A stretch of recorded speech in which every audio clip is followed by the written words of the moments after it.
도로 위에서 차량이 고차로를 통과하려던 순간 갑자기 킥보드를 탄 여학생 2명이 차량 앞으로 뛰어듭니다. 지난 4일 밤 대구에서 촬영된 영상인데요. 차량 앞으로 무언가가 휙 지나가죠. 영상을 올린 이에 따르면 중학생으로 보이는 여학생 2명이 킥보드를 타고 횡단보도도 아닌 교차로 가운데를 그냥 가로질러 갔다고 하는데요. 아예 좌우를 보지 않고 그냥 내달리는 것 같았다고 합니다. 가까스로 사고는 피했지만 운전자는 너무 놀라 손발이 떨릴 정도여서 이를 접고 바로 집에 들어왔다는데요. 영상을 본 누리꾼들도 요즘은 킥보드 때문에 운전하기 무섭다며 혀를 찼습니다. 또 킥보드를 타고 난폭하게 다니는 학생들이 있는데 제발 자제해달라는 의견도 많았습니다. 그제 새벽 1시 반, 서울 서초구의 왕복 8차선 도로.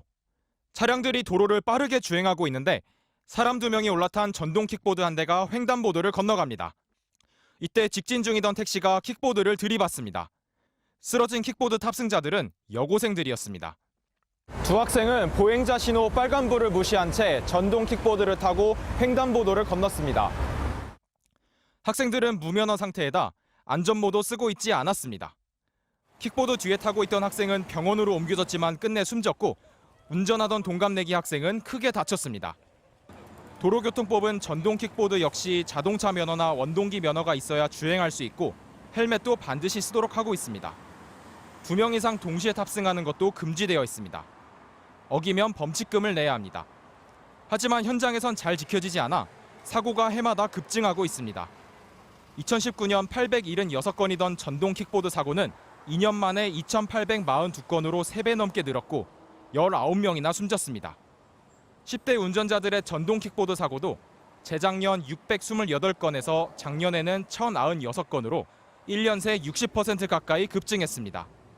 경찰은 택시기사를 불구속 입건하고 다친 학생도 치료를 마치는 대로 입건해 조사할 예정입니다. MBC 뉴스 변윤재입니다. 학교 시간 경기도 파주의 한 고등학교. 수업을 마친 학생들이 교문 바로 앞에 있는 전동 킥보드로 향합니다. 왜 타요?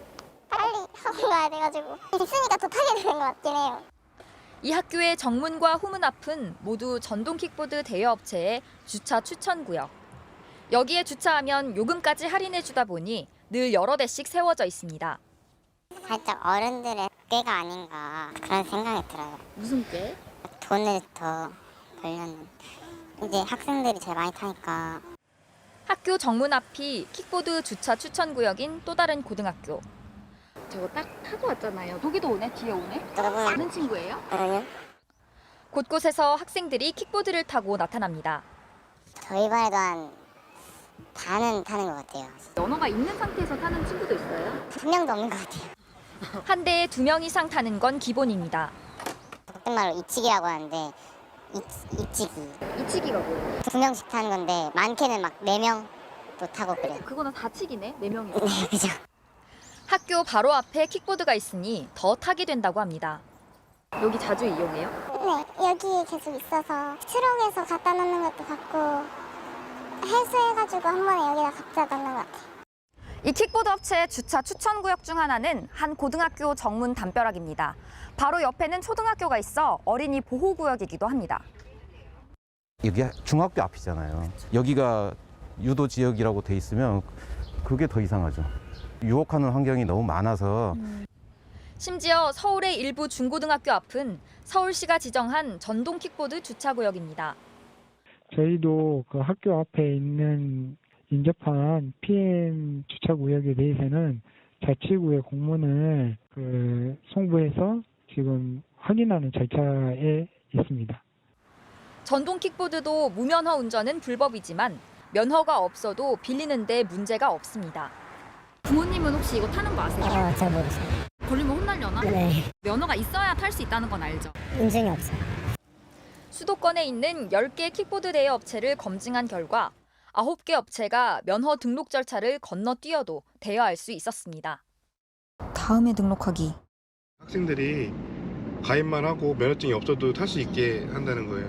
이 킥보드 회사들도 이거 무기라는 거나 마찬가지죠. 면허도 없는 청소년들이 전동 킥보드의 주요 고객이 되면서 사고는 빈발하고 있습니다. 얼굴이 막 찢어져서 막 붕대 감고 오거나 아니면은 무릎이 나가서 깁스한 친구들 여러 봤어요.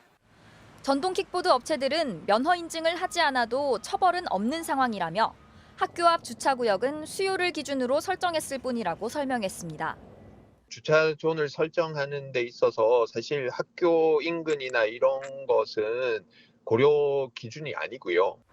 전동 킥보드 대여업체가 반드시 안전 확보 계획을 세워야만 지자체에 등록할 수 있도록 한 법안은 2020년 발의 후 국회에 계류 중인 상황. 정부와 국회가 손을 놓고 있는 사이 위험한 전동 킥보드는 청소년을 노리고 있습니다. 현장 검증 남효정입니다. 출근길, 프랑스 파리 중심지의 한 거리.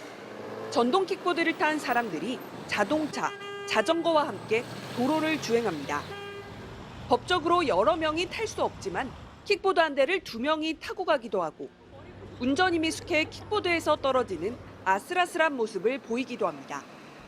지난해 파리에서 발생한 킥보드 사고만 408건, 3명이 숨지고 459명이 부상을 당했습니다.